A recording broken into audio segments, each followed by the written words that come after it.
met when I... Hello, I'm here with Julie, someone When I you were met an when I was in idiot? Brisbane. When you were an idiot? When I was an idiot, that's correct. Julie's Yeah? correcting me. So when I used to be a crazy nutcase, and when Julie used to be an idiot too, we were idiots together in Brisbane. So Julie, let's start this interview. How did you get involved in the far left, or the left wing of politics? Yeah, look, yeah, probably. I was in the far left in South Africa. I grew up under apartheid South Africa, but it's a very different situation to Australia. So I Yep. came here and it's totally different. And yeah, in 2013 it was, um, like the boats were coming and all the newspapers were full of these boats coming and people being turned away. And I thought, this really isn't right. I'd been to refugee camps in Africa and stuff. So anyway, I got Right. onto So the it was refugee. very real and visceral for you, the concept of the plight of refugees, because a lot of people have never. It's kind of abstract and removed from them. Yeah, well, they must try and go to a refugee camp, and see what it's like. So yeah, so it's not pretty, Shayne. So yeah, so I got here and Let's start a civil war in Australia, so we can force people to have the refugee experience. That's kind of what I was trying to do before. maybe we could do like a Donald Trump exchange type thing and I'll bring him send all over the here. Australians to. Right. Okay. So anyway, But anyway, so I got here. Yeah, how did I get involved with the far left? I found out through flyers that there was a rally coming up for World Refugee Day, and I thought, oh, great, I went on rallies before in South Africa for majority rule, and I thought, yeah, well, I'll go along. And that's how I got involved. I got involved with the Refugee Action Collective in Brisbane, and the far left is very well represented in that group.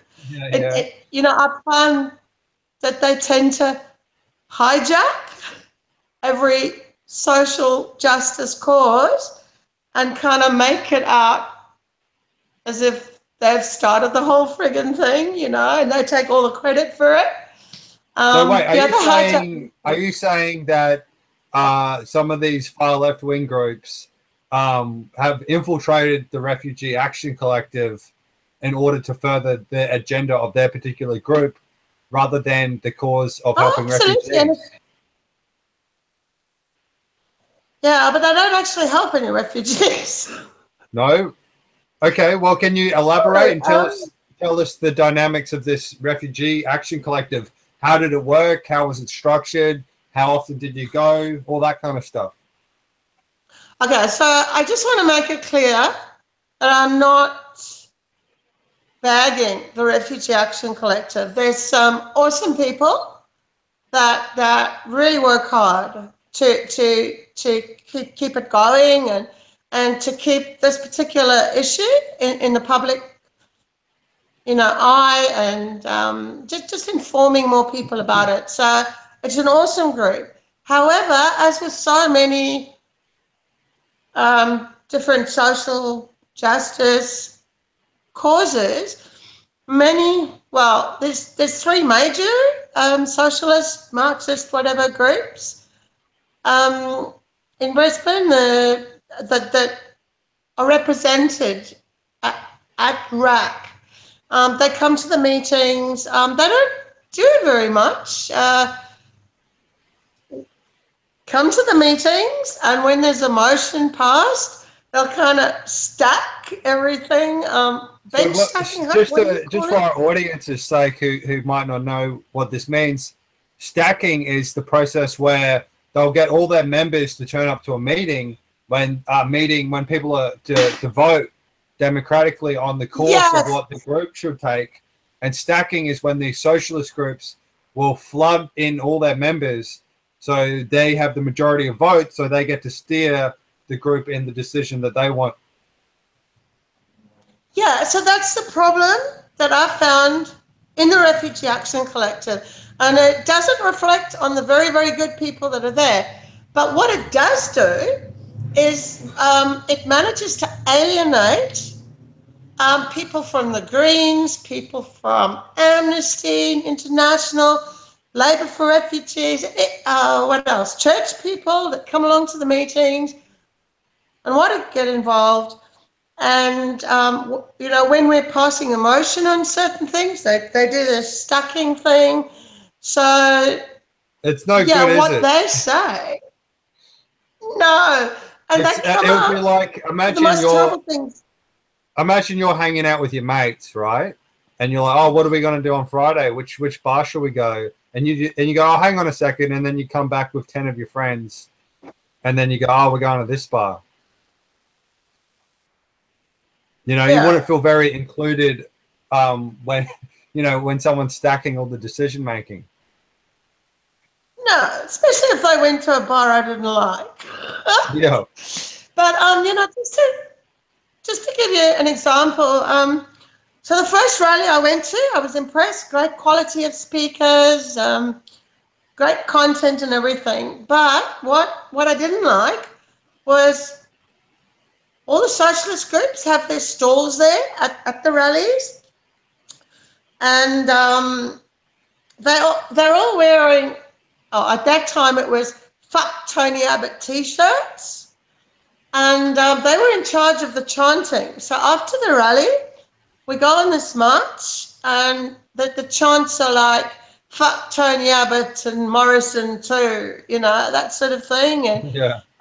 Refugees are welcome, racists are not. So I thought, well, you know, that's kind of counterproductive because I had already been, I forgot to mention that, I'd already been, introduction was actually teaching English at one of the local churches to refugees and asylum seekers. And I knew there were a lot of church people, more conservative people, that would like to join us, but they were stopped from doing so because, you know, for instance, Amnesty International, they are not allowed to align themselves with any political party or malign any party. So say Amnesty International comes to one of our rallies and everyone is saying, fuck Tony Abbott and Morrison, Right. and that, you know, right. Amnesty can't be a part of it. So we lose Amnesty International. And then, we lose the churches too, because some of the chants that these socialists came up with, it was Palm Sunday rally, and I had gone to a lot of trouble to invite a lot of the churches that were really active in helping refugees, not just churches, other faith groups and so on. And they came along to the Palm Sunday rally, and I'd let these socialists group who's in charge of the chanting and the microphone and everything, not the microphone, the megaphone, you know. Yep. I'd said to them, you know, there's going to be Christians coming, please don't offend them. Yeah. So they come out with this chant, we will not forgive, we will not forget. And I mean, really, they can't be that stupid. Forgiveness is core to faith-based people. Right. And so at the debrief, the next meeting, I said, I said, no, look, I really think that we're alienating. We're not broadening our movement. You know, we're just alienating more and more people from it. So, you know, if we can just agree that before you come up with these chants, you bring them to the meeting and the whole meeting can discuss them so we can pre-approve them. And I said, you know, for one thing, you know, I'm sure a lot of us would like to get the swearing out. Yeah. And the minute I said that, a whole chorus of this particular socialist group, they all went in unison, censorship! What? Censorship? They were saying it was censorship. Censorship! But yeah, so yeah. Apparently, over the top of you, because that's kind of ironic. oh yeah, they drowned me out. The minute That's kind said, of ironic. So hang on.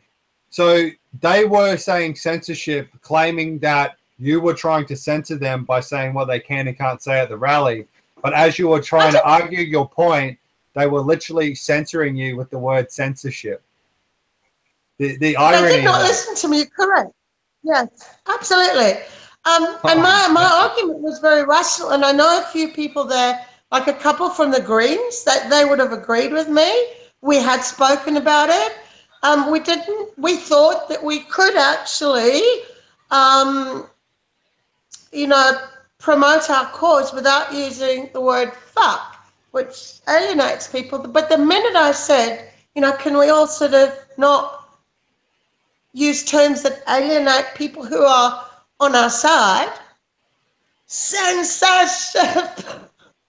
It's so stupid. I don't know anywhere in any marketing campaign for any business or cause or NGO that has I've never seen the word fuck on a billboard.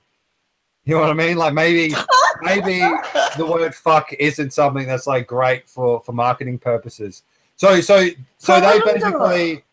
basically cried victim as soon as you tried to articulate your point. And so what else happened there? So mental. What happened after that? Did you just kind of shrugging, these people are insane, or what happened then? I don't know. We were having meetings every Wednesday nights, especially when we were really busy. Otherwise, every second Wednesday, and I was taking the minutes, and I was always there. And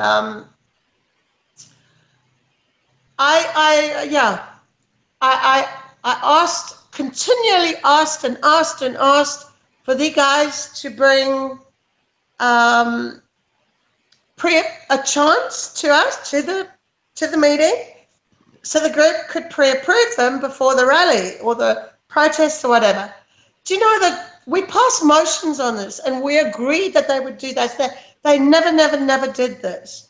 So you're saying that the RAC Collective decided that, yes, we won't be swearing or have these aggressive messages in our rallies, and everyone agreed, including the socialist factions of this group, or?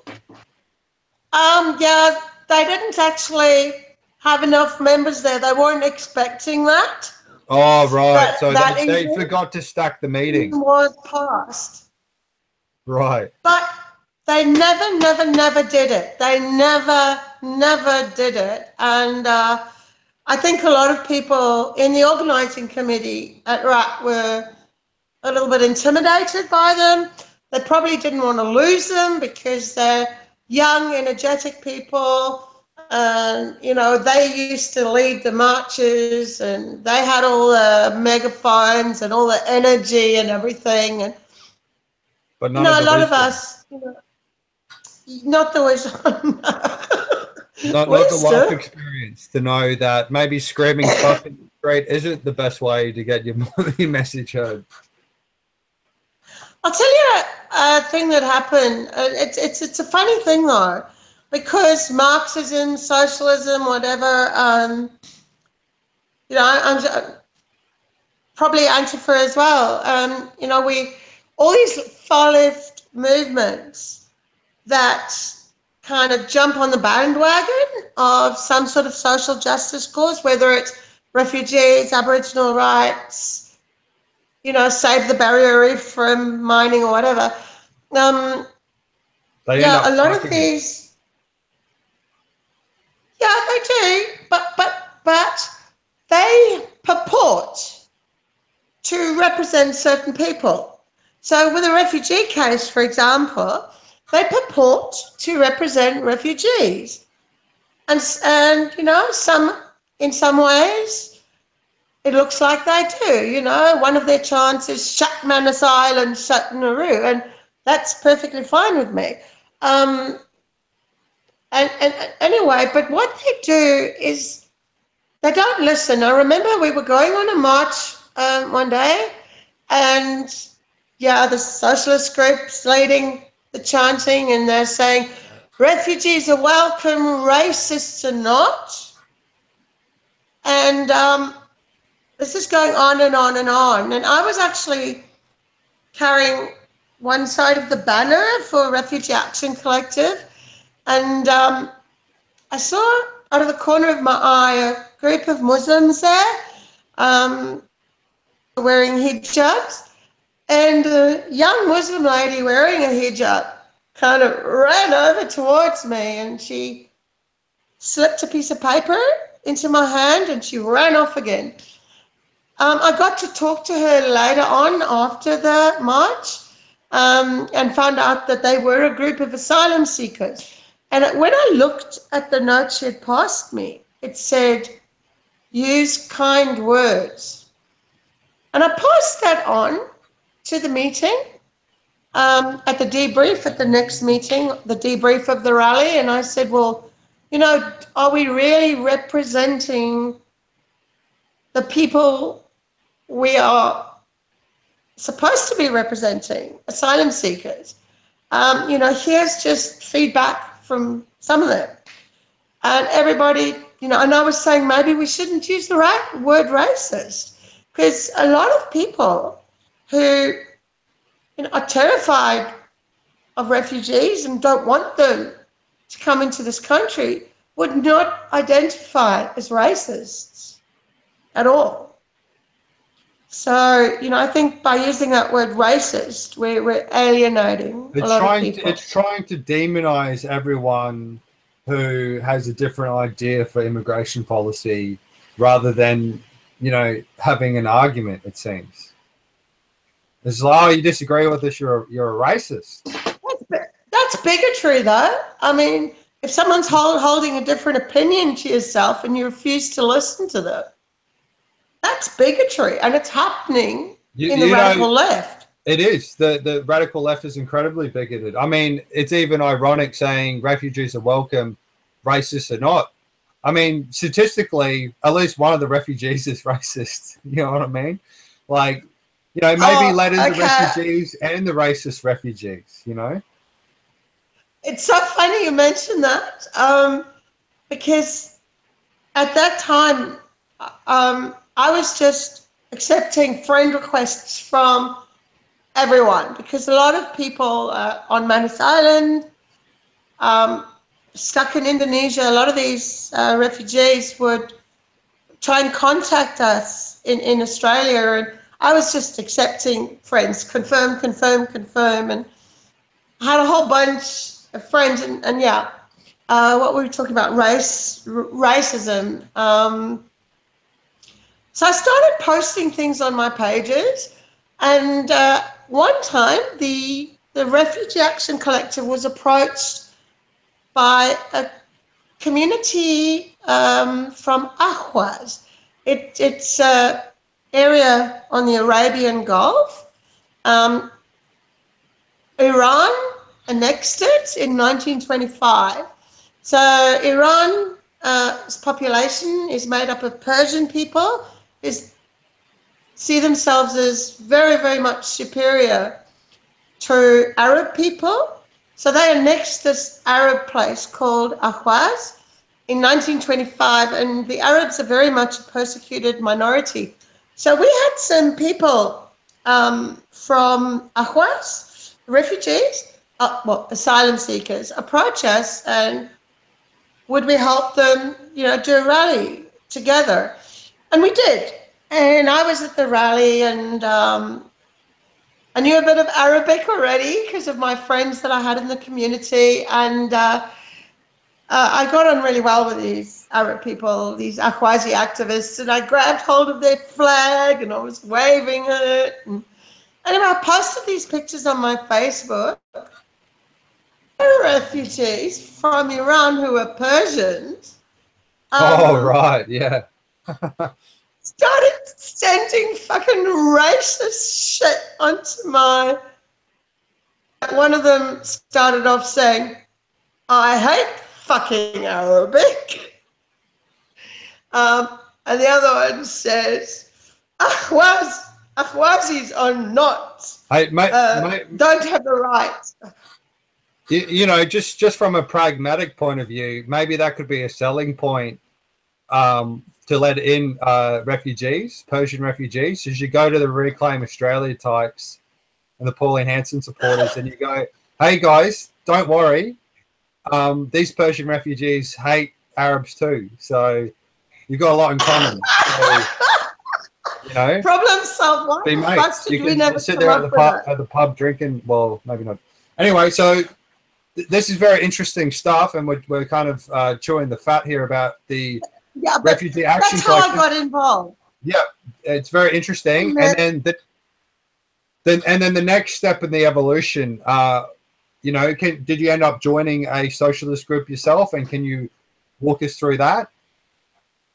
I was very interested in socialism because at uni Sounds nice, in South Africa under apartheid rule, I'd studied African politics, and we'd learnt about communism, and you can imagine what they taught us in white apartheid universities about communism.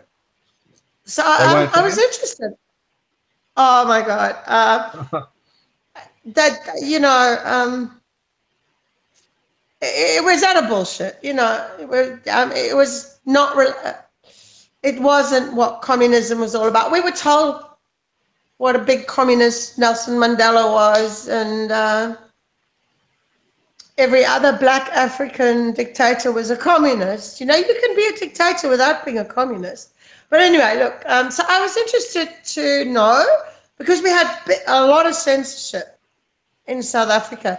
So I was interested to learn more about socialism, communism, you know, without, well, when I could access all material I wanted to.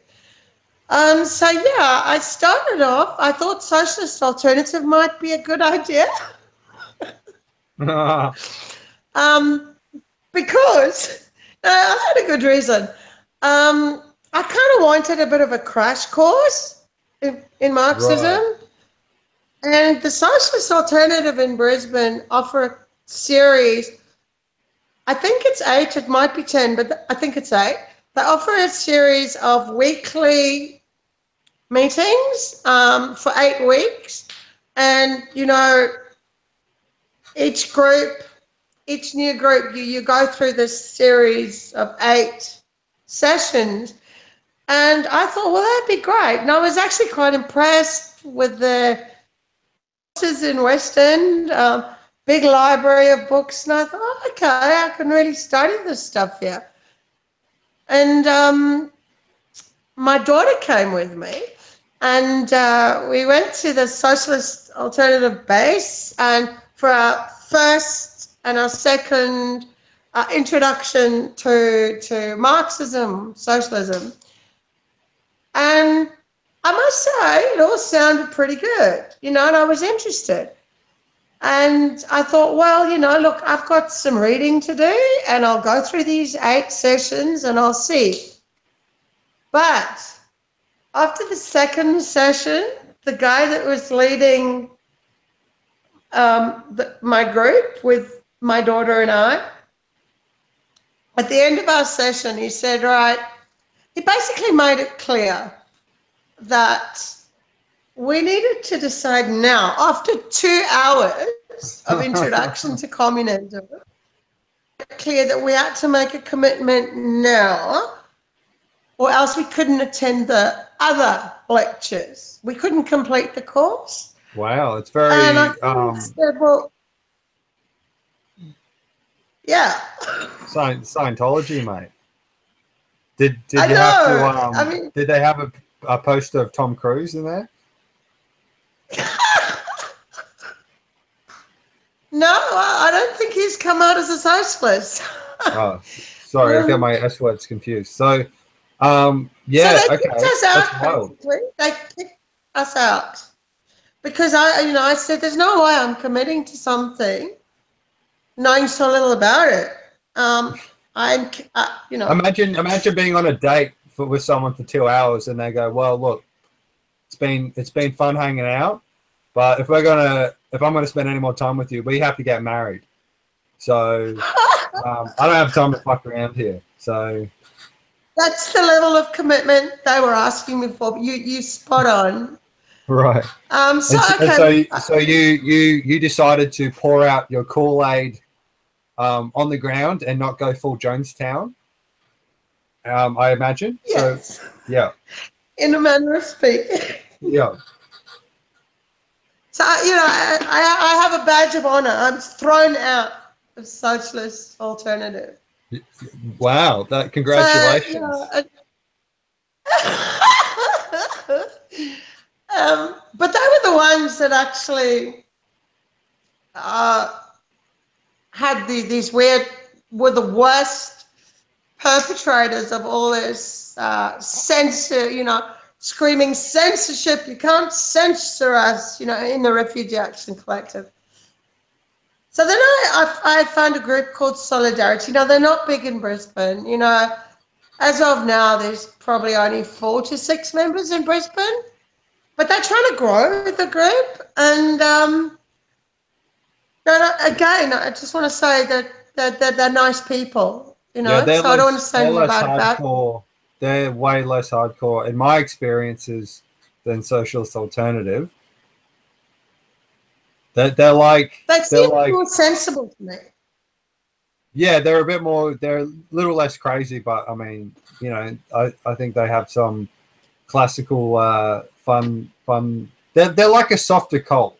You know what I mean? It's like the differences between the West Bapro Church and Mormons or something. Yeah, but you've been talking a lot about freedom of speech, and I'm very much for freedom of speech. I think it's stop censoring me, Dolly. You're censoring me. Stop censoring me. Sorry. Please continue. Did you feel that? I did. Even though they're more sensible and one might say less aggressive in their tactics, they are obviously wanting to expand their group in Brisbane. They are big in Sydney. So there's a certain amount of grooming that goes on. Do you know what I mean by that? Yeah, I mean, they kind of they don't they're not like Socialist Alternative where it's like, look, you need to commit now. Are you saying that they're a little bit more like, hey, how you going? What are you doing on the weekend? Oh, you should come to one of these cool meetings. You know what I mean? Like they're kind of a little bit more of a long-term game. Have meetings. No. We didn't have meetings at that stage, so it's hangouts. You need to come to the conference in Sydney. There was always conferences in Sydney. And they were nice people, and so when I speak of solidarity, I'm not just speaking of the people I met in Brisbane. I'm speaking of a lot of people that I got in contact with in Sydney, and that these people were very well educated, very erudite, very articulate, and the arguments were good. I never got drawn into the far left as much as you did, because I always had my reservations on two things. The first one was, according to, I think, pretty much every socialist I've met, or Marxist or whatever you want to call it,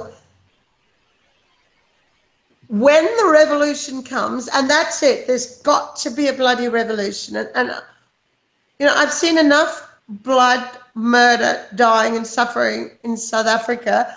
I don't want to go and murder anyone, but there has to be a bloody revolution for socialism to exist.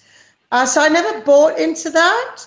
And the other idea I never bought into is once the revolution has happened, and a socialist government, no, not government, sorry, socialist system is in place, it'll be some sort of utopian paradise. You know, the studies that I was doing and reading, I could not find one single example of a successful socialist, Marxist, communist state, society that had lasted, you know? Well, their answer would be it's because we didn't, you know, they'll always have excuses. They'll be like, oh, we didn't kill enough people. We didn't kill the right people. Yeah, and I used to wonder, you know, because there was so much, the socialist groups in Brisbane were very much distinct groups. They never got together. And I used to think, well, you know, let's say we have a revolution. At the moment, even before the friggin' revolution, the three biggest socialist groups all fucking hate each other. They hate each other. How the hell are these people going to be the vanguard that's going to lead us to some utopian paradise? We'll be killing each other. Yeah. It just didn't make sense to me, Shayne. Yeah. Well, you were a lot more level-headed than I was. I was a fucking lunatic. I was older than you. You should have seen me when I was your age. I was out of your mind, were you? So can you tell me how the process? So you were hanging out with this socialist group called Solidarity, and let's speed up the timeline and try to keep this interview from being too long, although it's all interesting, but you know, people don't watch long videos. So tell us some more, and you know, through this process, well, how did that all interact with the refugees? I became disillusioned with what we were doing in terms of political protests and so on, because we weren't growing our movement. In fact, sorry, is this RAC or the Socialist Party? Well, actually, both of them. Both of them, okay. Because the socialist groups use social justice causes to further their ends. To grow their party? To grow their party. So they will go to a meeting of trade unionists. Okay, yep, continue. I was invited by Socialist Comrade to go to a trade union thing. Apparently, there were a lot of unions in Brisbane, and they were all stopping work at the same time and going to Emma Miller Place and having some sort of a kind of a speak out. And I was invited to go. So I did. I was interested to hear about, you know, trade unions and how they operated in this country. Anyway, I wanted to listen to the speeches and everything, but the person who invited me gave me a whole bunch of magazines, because all the socialist groups have their magazines, and just wander through the crowd and sell as many as you can. And I'm saying, I don't know anything about fucking trade unions. Yeah. You know, it's a very different scene in South Africa, you know. Okay, we've got an article, a short article in the magazine about trade unions. Just read that, remember a few key points, and you're good to go. So the pressure on me to sell these magazines was immense. I don't know where we started with that one, but that was we were talking about how these socialist groups sort of pretend they're really interested in these causes, but underneath it, these are just ways of them growing their party for the ultimate revolution. Well, here's a doozy, because we are speeding this up. Mm-hmm.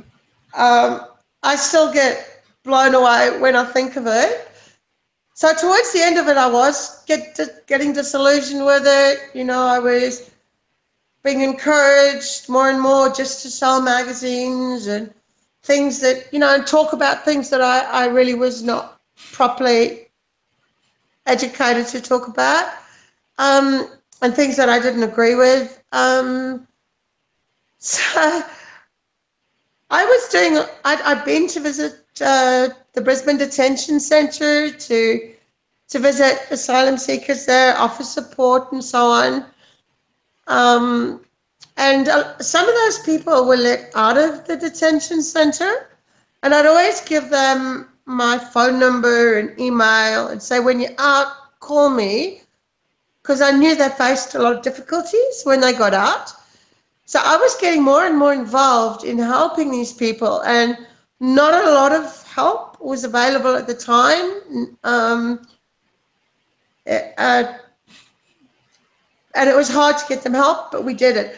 Anyway, I got very involved in doing this, and I was really making a difference to people's lives. For example, we're 2 days away from being homeless, and it was only through my intervention that they weren't, because they didn't understand English very well, they didn't know what they were entitled to, and so on, and I did. That's the only reason I was able to help them. And I was helping a lot of people. And I kind of thought, well, this is what it's all about. You know, I'm going to rallies, I'm protesting, you know, people power. Plus, you know, I choose to spend my time actually doing some positive stuff. And I'm not going to say who and which parties or whatever, but a lot of people, once they found out what I was doing, screamed at me. They basically shamed me, and they said, you're doing welfareism. So these are people on the far left saying that you were doing the wrong thing.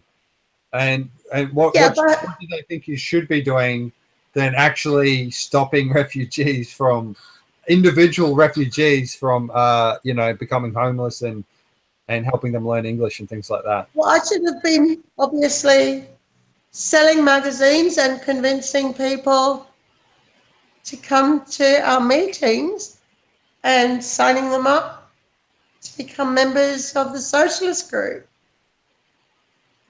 I shouldn't be out there. The justification given to me, you know, and when I said, you know, look, this isn't welfareism, this is just humanity in action, you know. Yeah, the justification given to me is, if I spent my time building up the party, ultimately we'd have a revolution, and there wouldn't be any more refugees in the world, in this Marxist paradise, you know. So I'm wasting my time helping 5, 10, 15, 20 people. You know, it's a waste of time. Right. It's very religious. It's like, why, you know, help people when, you know, when the rapture happens and there's the bloody revolution, we'll have utopia afterwards, and then all the refugees will get free lollipops and you'll get to ride, you know, horses up and down chocolate golden streets or whatever. That kind of mentality. Exactly. Fantasyland. Fantasyland. Why help? Next time you go to help someone, Julie, I'm going to scold you, and because you shouldn't be doing that. What am I doing wrong? Sorry? I'm just You're going to joking scold around. me, sorry. I'm just joking around. So that's pretty interesting, isn't it? They wanted you to not, in summary, instead of actually helping the refugees, they wanted you to build a party because that's more important than actually helping people. That's an incredible insight to the mentality of the far left. And if they actually were serious about that, they would want to broaden their movement, wouldn't they? They would. And get as many people on board.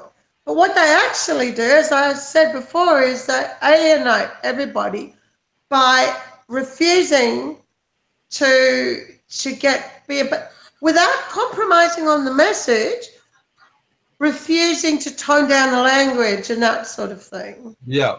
So it's almost that maybe these refugee action collectives would be a lot more functional if these ideologues with their own agendas weren't involved.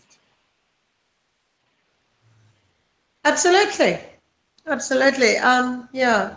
Or if at least they understood the idea. It seems to me, you know, Shayne, you must have experienced it in your anarchist days. You know, when you have a confrontation with the police, when you go on a march, when you go to a rally where, you know, the adrenaline kicks in and you kind of feel, hey, like I'm doing something, I'm changing the world, and the adrenaline really gets in, going. I had plenty of adrenaline when the cops ran up and battened me to the ground. I know the feeling. I've got the scar. Exactly, yeah. But yeah, I want to skip. I mean, we've been talking a long time. How I met you. Yeah. So now we're getting into the phase of Shayne being a cult leader and fucking things up with his own idiot agenda, much like what we were talking about with the socialists, with the refugees. Would you like to tell the audience this story from your perspective? How I met you and what I know about you? Yeah. Well, that process. Okay. Okay. So Reclaim Australia. We're having these rallies, right? What is Reclaim Australia? Yeah, I don't know if you want to elaborate on that. For those who don't know, was a sort of nationalist movement that was protesting against, I guess, the acceptance of Islam. It was a very sort of confused movement, kind of like a lot of, you know, things like Occupy Wall Street have all these different kind of ideas with a kind of vague premise. It was sort of like a right-wing version of that, and that, you know, you had your sort of more center-right people, all the way to actual fascists, which were a small minority at these rallies, but were trying to co-opt the rallies in the same way that Marxists were trying to co-opt, you know, Occupy Wall Street and, you know, rallies for refugees. So, continue. Anyway, obviously, Islamophobia, xenophobia, whatever, it's all related to refugees. You know, I've been walking through the streets with Muslim friends, and I've been spat at. You know, I know that there is a lot of Islamophobia around, and you know, there's a lot of propaganda coming out, scaremongering tactics by the government about Muslims. You know, so. Yeah, I very much wanted to see some sort of action being taken to counter the Reclaim Australia rallies. But in Brisbane, people were talking about it. Hey, you know, it would be good if we could do something. But, you know, none of it did. And then I really can't remember how I got wind of this. It may have been on social media. It may have been a flyer left at a rally. I don't know. But all of a sudden, I hear about this group, and I've never heard of them before, Antifa. And Antifa in Brisbane is calling any interested people to come to like a meeting to organise a counter rally to Reclaim Australia. So, okay, I didn't know who Antifa was, but I liked that idea, so I went along to the meeting. And it was funny, the meeting was held, correct me if I'm wrong, is a group of Antifa people that call themselves BSN, Brisbane Solidarity Network. Yep, the anarchist group I was part of. Yep. Okay, that's the one. Okay, I'm remembering right. Good. So we met at that house you people occupied after the rally, and yeah, I went with a couple of members from Socialist Alliance and all the different socialist parties. And I went there as an individual, and I went there thinking, well, if these people are reasonable and rational people and, are going to engage in debate, what are you laughing about? I was just laughing at the idea of reasonable people and how that didn't turn out to be the case at all. But please continue. Okay. Yeah, so I didn't know who BSN or Antifa was. So anyway, a lot of us go along to this meeting, and it's crowded in this room. There were a lot of us there from different groups and people I'd never seen before. They may not have even been on the radical left, I don't know. But during the meeting, quite a few people walked out on that first meeting, but some of us stayed. And guess who's chairing the meeting? Who? Me? Was I chairing it? Yeah, I was. I was the one who did the call out and went, we need to have a counter rally against the fascists. They're going to take over and kill everyone, and we need to fight against Hitler. Hitler's coming. I was me. That was my impersonation of me. So did you actually convince them to invite people from outside of Antifa? Yeah. I mean, Antifa didn't really exist in Brisbane at that time. I sort of, did a call out and to all the different radical left-wing groups, except for Socialist Alternative. I was like, fuck those people. And then all the other factions on the far left came, and that happened. And I was there and I chaired the first meeting. I sort of took the initiative and the location I set up and all that shit. Yeah, okay. So, people are saying, I've been following you on your page. And people are saying you were never in a leadership role in Antifa. They're saying that Antifa has no leaders. And whilst it may be the case that they don't have official leaders, in any group, there's always going to be people who are more charismatic, who have more leadership qualities. And there's always going to be people that sit there and do nothing, right?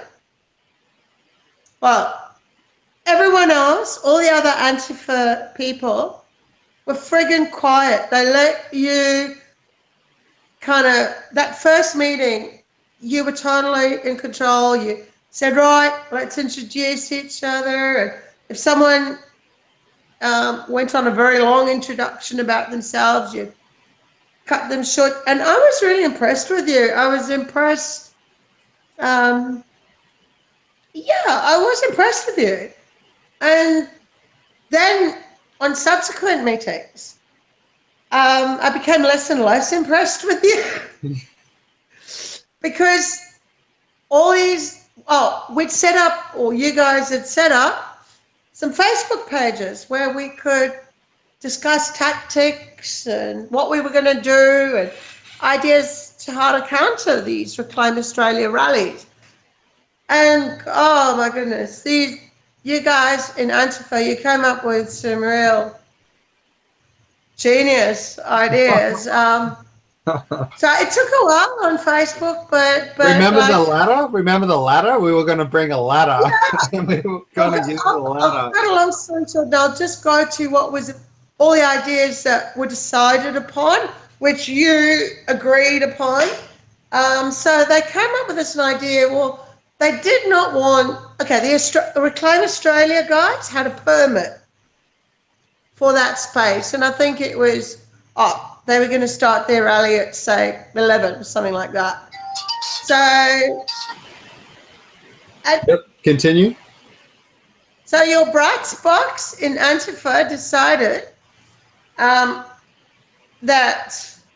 I would be getting there a lot earlier, before the Reclaim Australia people got there, and we'd be sitting in their space so they could not actually hold their rally. And I said, well, you know, the police are going to move us on because we're not the one without permits. So everyone decided, that's fine. Does anyone have a really long, extendable ladder? It's so mental. Oh, I've got one. I've got a long ladder. I can get hold of one. Oh, fantastic. Good idea. So the idea was that some people would come and try and occupy the space before the reclaimers got there. And if the police try to move those people on, a whole bunch of Antifa people and your supporters would get this ladder and kind of push it like a sort of a battering ram and you know, deal with the police that way. And if the police or the reclaimers were still too much to cope with, other people would be bringing paint cans, tins of paint to throw in the faces of the police and the reclaimers. It was obvious to me that they were looking for a fight. You guys were looking for a fight. And there was a bloodlust there. It was unbelievable. And you were the bright spark on another meeting that I went to. You were the bright spark, and I'd been following you quite closely, the Facebook page, not just you, all the comments. And I had made a comment about this throwing paint in people's faces and saying, look, can't we come up with a more rational sort of thing? Maybe we could have a speaker somewhere and we could actually debate and engage in dialogue. And nobody wanted any of that. And when I mentioned that, one of the lovely Antifa members on this site called me transphobic. And I had not said anything about transphobic. Hey, mate, if you don't want to throw fucking paint in a police face or trying to attack people with a giant ladder, you're a fucking transphobe, mate. Yeah, exactly. So that's what I'm saying. Anyway, like to wrap it up, we had a meeting the night before the counter rally, and I was not happy with the way things were going. I had hoped I could, get RAC to send out the counter rally details on our big mailing list, but I couldn't, not with the kind of tactics you guys were going. So the night before the counter rally, you had your last meeting, and I went along just to try and argue for some sort of rational debate and, whatever. And I was just drowned out. Everyone was just so bent on their own tactics.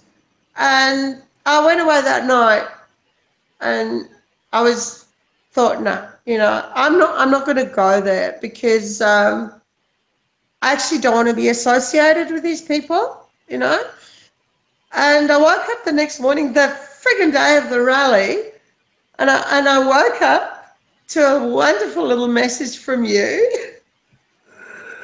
Yeah, okay, tell me. Because I had disagreed with you. Sorry? You're the leader. I had disagreed with you in all these meetings about your tactics.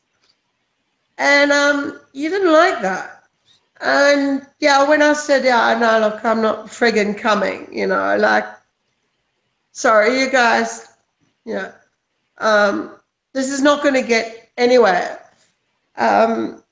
So I woke up the next morning. What did you say? Exactly. quite funny, actually. Yeah, you wrote me a message. I opened Facebook and there's a message for me. Hey, Julie, how are you?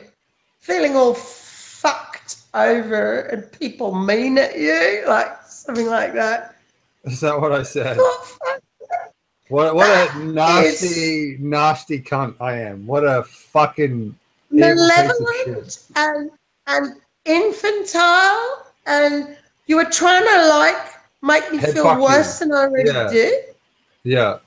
Like, yeah, me feeling all fucked over. People being mean to you, like. Oh, really? I'm so glad you've grown up. Oh man, me too. God, what a fucking idiot! What a crazy person. Kids, don't do ideology. Don't even smoke ideology once. It will brain fuck you. It does. I know. I came that close, but yeah. So yeah, to all those people who are denying that you played a leadership role in Antifa and all of that, you know, come on, mate. They're either lying or they weren't there. Look, the way these people work and the way these cults and groups work is people defer their thinking to the group. So if the hive mind says this, that's true. So I obviously had no part of it. And Antifa is a wonderful, beautiful organization full of lovely people who aren't just looking for an excuse to be violent and getting viciously aggressive with anyone who dissents with their tactics. Yeah, right. Right. Yeah. So, yeah. And so what's your journey been like post all this political fuckery? And how do you get out of it? And where are you at with all this stuff? And what are your reflections? How did I get out of it? Mm-hmm. Easy. I moved away from Brisbane. Yep. Just getting away from the bullshit just helps. I'm serious. I'm probably too polite a person to say to people, well, I don't appreciate I don't appreciate being accused of welfareism. You know, transphobia. So this is the mentality of the left.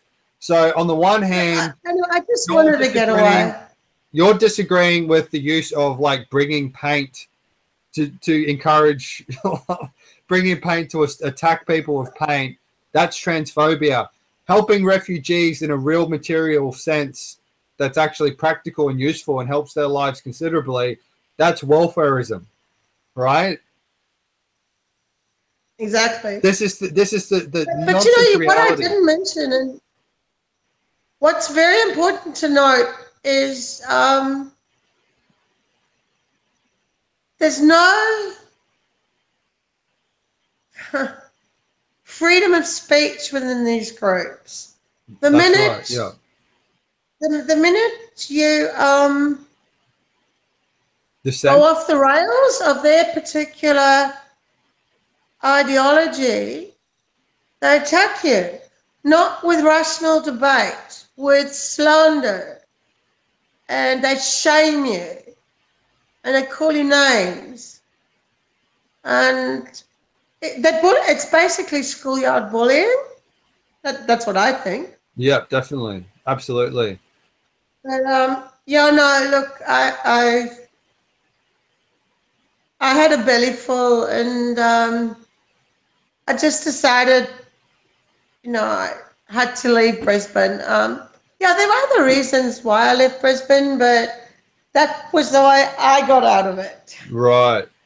Wow. Jesus Christ. And what would you say to anyone on the radical left or the radical right who might be watching this? What's your message to them?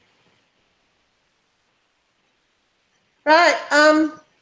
Don't think that life is black and white. It isn't. There are many shades in between. And don't think that Yeah, here's a good one. Challenge everything. Challenge everything.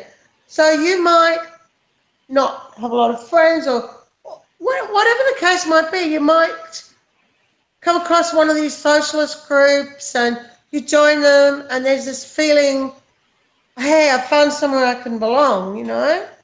I found a group that accepts me, and I feel part of this, and it's all very exciting, the things we're doing, and you know, you all convince yourselves you are making a huge impact on the world. So I would just say to young people who are caught up in that, and it is mostly young people, you know, look at the history.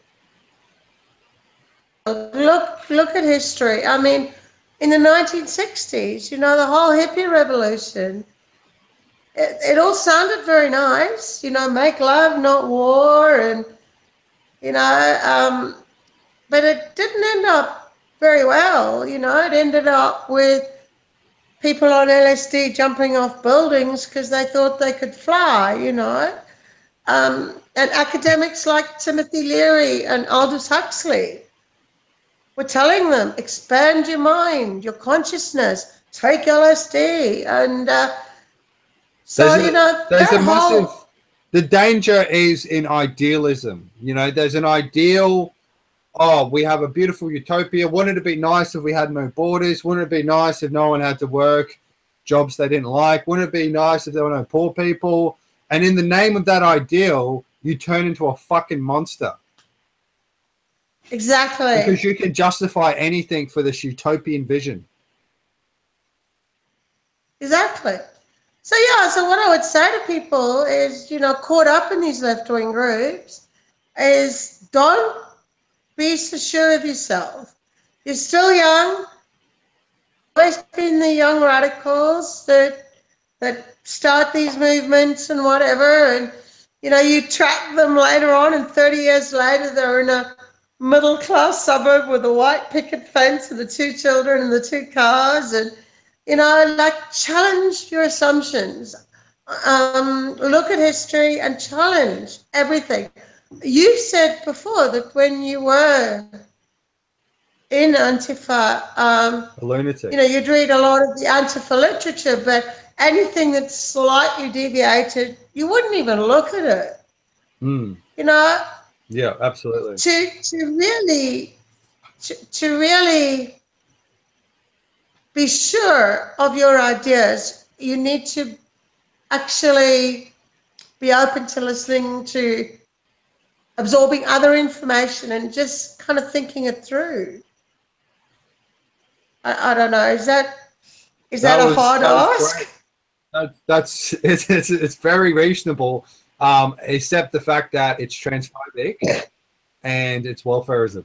So stop censoring people, Julie. Stop censoring the beautiful socialists who are trying to make heaven happen here on earth. You know, fuck Tony Abbott. Fucking welcome the refugees. Racists are not welcome. They're wrong. Well, Julie, apparently you're not welcome either. Apparently you're a danger to women. And I'm a transphobic, racist rapist. So watch out. Oh, and dumbass, bogan retard. Look, I'd agree with the bogan retard part. That's the one slur they got right. So. Well, another badge of honor for you. I mean, I've got a little certificate that says bogan retard on it. So, you know, I didn't get a medical degree like some of my peers. Lefty, isn't it? I'd rather be a bogan retard than an idiot, than the unconscious avatar of dead philosophers I never read properly. Oh God, I know.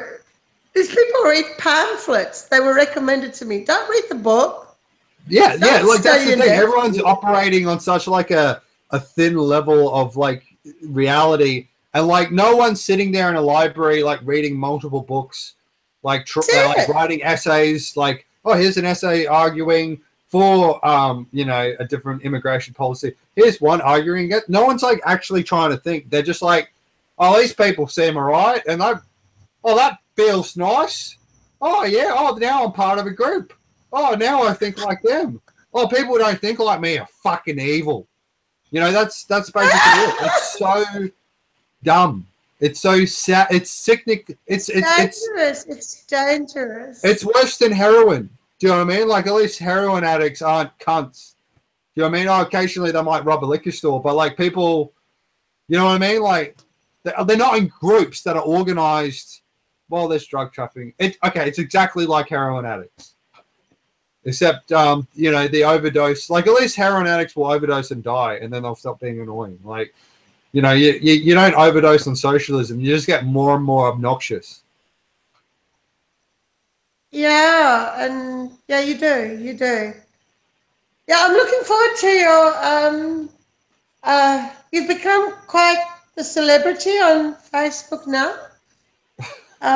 Well, after that interview with what a great low level, like I must be like a Z negative state celebrity. Like on the red carpet, people spit at me. That's my new level of fame. I get to the very infamous person you know, thing going on. But you know, I really appreciate you talking to me, Julie. Maybe we can talk again in the future. I'll probably be seeing you in December in a few weeks. And yeah, I'm looking forward to that. I'm looking forward to you getting